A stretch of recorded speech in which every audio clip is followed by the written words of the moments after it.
Dans cette vidéo, je vais terminer mon HMI en ajoutant la pompe de retour de lavage, donc la P03 et sa flow switch. Je vais aussi tester le HMI et on va se rendre compte qu'il y a certaines erreurs qu'on devra corriger, qu'on fera dans le prochain vidéo. Donc pour commencer, je vais copier la pompe que j'ai ici et je vais aller chercher dans mes variables la pompe 03 qui est ici. Je vais grossir un peu mes menus, donc je vais aller chercher le nom. Donc P03, je vais faire un glisser-déposer pour faire le binding et puis je vais mettre la valeur aussi sur le binding de la valeur et l'orientation, je vais décocher la case pour qu'elle pointe du bon côté. Elle, je vais pouvoir la placer ici. Donc, je vais replacer un peu le tuyau et je vais en coller un nouveau. Et puis, je vais le réorganiser là, pour qu'il soit aligné avec la sortie de la pompe. Je vais le placer à l'arrière-plan et ensuite, je vais réorganiser ma valve et allonger les tuyaux qui sont ici et je vais les mettre à l'arrière-plan pour qu'on voit bien le fonctionnement de la pompe. Ensuite, cette pompe-là doit avoir une flow switch aussi. Donc, je vais copier la flow switch et je vais la coller juste en haut. Et pour elle aussi, je vais aller chercher la variable la flow switch. Donc, ça va être la FS03. Et puis, je vais ici déposer son nom sur le binding et la même chose sur la valeur. Je vais réarranger un petit peu le tuyau. Donc, une fois que c'est complété, je vais sauvegarder et je vais aller dans le module vision pour pouvoir faire les tests. Donc, je vais rafraîchir la page pour qu'on voit les modifications. Et ici, je vais commencer par lancer ma boucle de régulation tout ou rien de niveau. Donc, si on voit que les niveaux régulent dans les réservoirs. Et là, je vais lancer un lavage. Donc, le but, ça va juste être de voir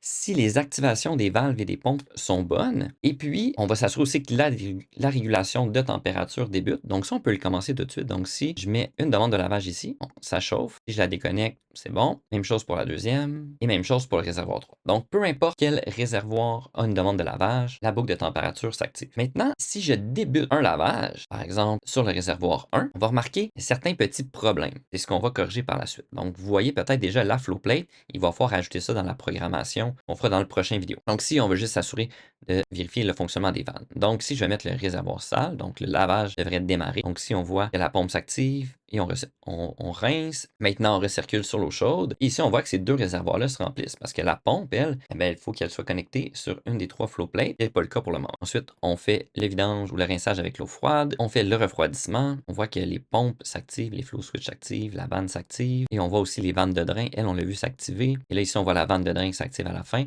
Donc, la séquence semble bien fonctionner selon les temps. On voit les vannes s'activer, se désactiver, les pompes s'activer, se désactiver. Et ici, bon, on a vu qu'on a désactivé la demande de lavage pour les deux réservoirs et que les deux se sont mis propres. Les niveaux qui varient aussi dans les réservoirs, ce qui ne devrait pas puisqu'on n'est pas connecté sur la flow plate. Dans le prochain vidéo, on va se concentrer à ajouter la programmation pour la flow plate.